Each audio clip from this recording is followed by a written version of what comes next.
O mga anak, magpapakabait kayo ha. Si Aling Kay na lang munang bahala sa inyo. Mabilis lang to. Sa isang taon, nandito na ulit ako. Huwag ka na po umalis, Nay. Oo nga po, Nay. Dito ka na lang po. Mas masaya po pag sama-sama tayo.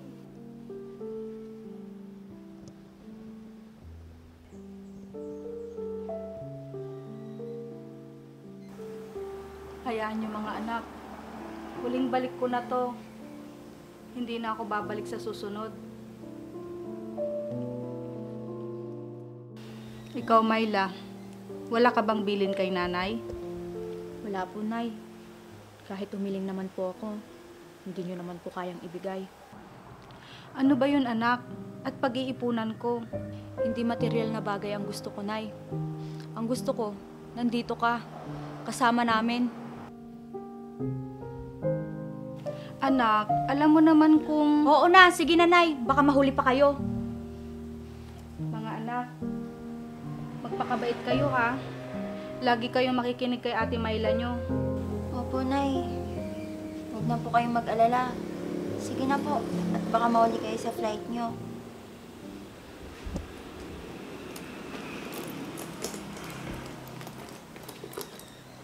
Sige na mga anak, ang mga bilin ko ha. Sige po, Nay.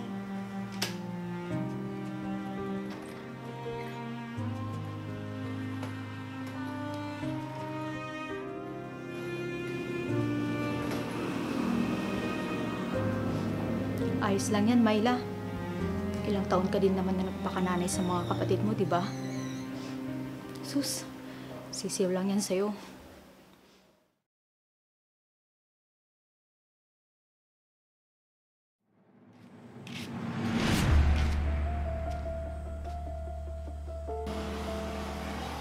Mukhang inumaga ka na ng uwi, ate. Saan ka pa natulog kagabi? Ano bang pakialam mo? Tabi ka nga dyan.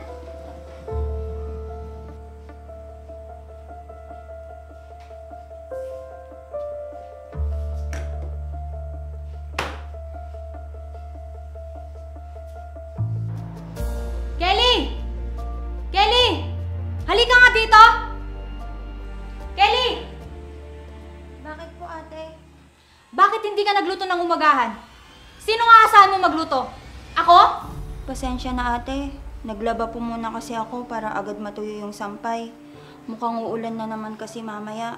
Sige po, ate. Magluluto na po ako. Wag na! Maglaba ka na lang doon. Anong klaseng buhay to?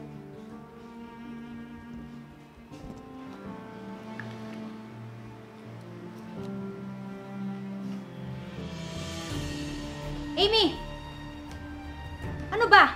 Wala tayong katulong dito, kaya huwag kang nagkakalat. Naiintindihan mo ba? Ate, ano ba? Huwag mo na magsigawan si Amy. Matulog ka na lang dun, ate.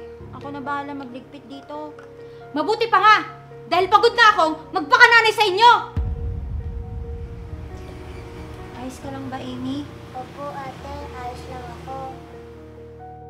Intindihin mo na lang si Ate Myla, Amy, ha? Pagod lang yun. Opo, ate. Halika na, Amy. Doon muna tayo sa sofa. Mamaya ka na maglaro, ha? Amy, si nanay tumatawag.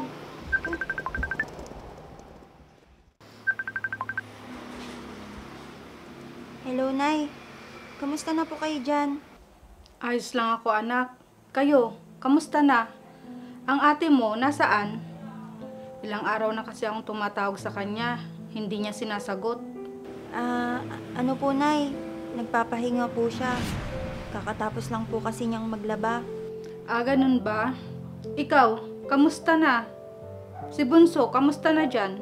Ayos lang po kami dito, Nay. Huwag po kayong mag-alala. Inaalagaan po kaming mabuti ni ate. Ganun ba anak? Pakausap nga ako kay Amy. Oh, Amy, kausapin ka daw ni nanay. Hello, Nay. Kailan ka po uuwi? Malapit na anak.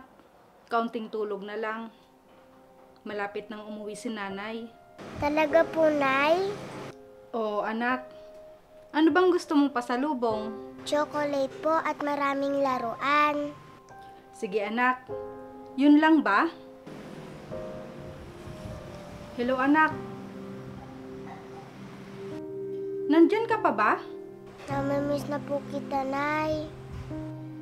Miss na miss ko na rin kayo anak. Kayo ng mga ate mo. Uwi ko na po, Nay. Oo anak, malapit na. Konting tiis na lang ha. Tapos na ba kayo mag-usap ni Nanay Amy? Hello, Nay. Nandiyan po ba kayo? Oo anak. Ikaw, anong gusto mong pasalubong? Huwag na po, Nay. Kakapadala niyo lang po ng package nung nakaraan. Sobra-sobra na po yun. Ang anak ko talaga. Gusto ko naman meron kayong pasalubong pag uwi ko. Sige po, Nay. Chocolate na lang din po, gaya kay Amy. Sige anak, ibababa ko na ang tawag.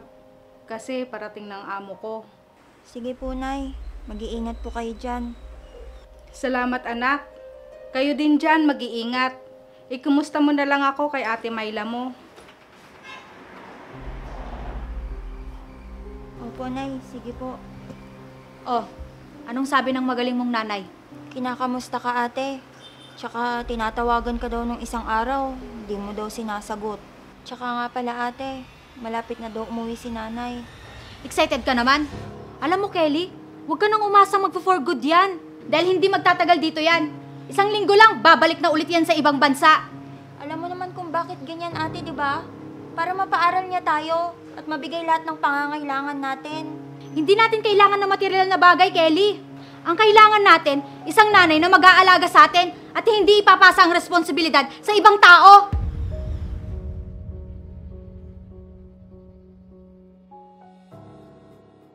Oh, saan tayo mamaya? Naiinip na kasi ako dito sa bahay.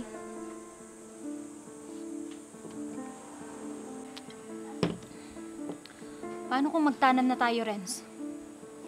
Gusto ko nang umalis dito sa bahay. Dati mo pa sinasabi yan.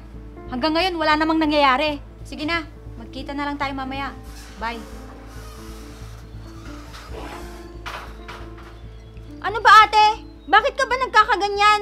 Sisirain mo na ba talaga ang buhay mo? Bakit ka ba nangingialam? Maggugas ka na ng plato doon. Amin na yan. Bakit ka ba nagkakaganyan, ate? Hindi ka naman dating ganyan. Ni makaamoy nga ng alak at sigarilyo, ayaw mo. Tapos ngayon, tignan mo nga yung sarili mo. Parang hindi na ikaw yung ating nakilala namin. Simula nung nag-abroad si nanay, nagkaganyan ka na. Bakit, ate? Hindi na ba kapatid ang turing mo sa amin? At pilit mong nilalayo yung sarili mo sa amin?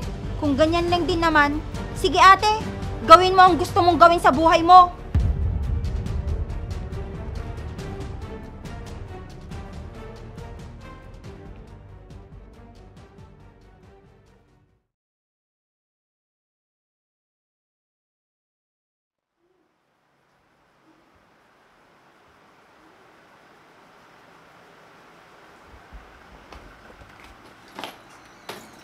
Mga anak, nandito na si nanay.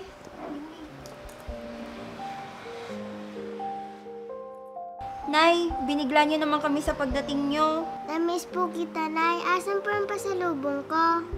Nasa maleta pa anak. Mamaya bubuksan natin ang maleta ko. Ano ba yan? Ang ingay nyo naman. Anak, hindi ka ba masaya na nandito na si nanay? Mabuti naman tumuwi na kayo. Tapos na siguro yung pagiging papel ko sa pagiging nanay. Pwede naman siguro ako maging anak na ngayon, no? Ano ba ang sinasabi mo, Myla? Teka, nakainom ka ba? Nagiinom ka na? Bakit amoy alak ka? Kailan ka pa natutong magbisyo? Kaya ba hindi na kita nakakausap pag tumatawag ako sa'yo? Nagtaka ka pa, Nay. Ikaw ba naman ang wala dito? Alam mo naman kung bakit mas pinili kong lumayo sa inyo, di ba? Para din sa inyo. Hindi namin hiniling sa inyo yan. Kayo lang naman ang may gusto niyan eh. Ginawa ko yon para mas mapabuti ang buhay ninyo. Hindi lang para sa sarili ko. Dahil mahal ko kayo. Mahal ko kayo! Bakit, Nay? Sino bang may sabing gawin mo yan? Ako ba? Kami ng mga kapatid ko? Dahil ayaw kong maranasan ninyo kung gaano kahirap mabuhay dito sa mundong ibabaw. Hindi niyo ako naiintindihan, Nay. Sinasabi mong hindi ko kayo naiintindihan? Bakit, Myla? Ako ba, kahit minsan, inintindi mo ba ako? Kinamusta mo man lang ba ako kung ayos lang ako? Hindi! Dahil sarili mo lang ang iniintindi mo. Sana, pumasok din sa isip mo kung gaano kalaki ang sakripisyo ko. Maibigay ko lang ang pangangailangan ninyo. Sana, sa bawat bisyo na ginagawa mo, naisip mo na ilang beses kong tiniis na hindi kumain para lang may padala sa inyo. Alam mo ba kung gaano kasakit sa isang ina na mag-alaga ng hindi ko kaano-ano? Samantalang ang anak ko, hindi ko maalagaan. Alam mo ba yon?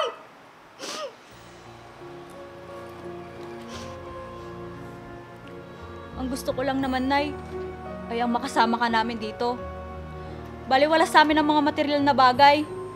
Ang kailangan namin ay aruga ng isang magulang.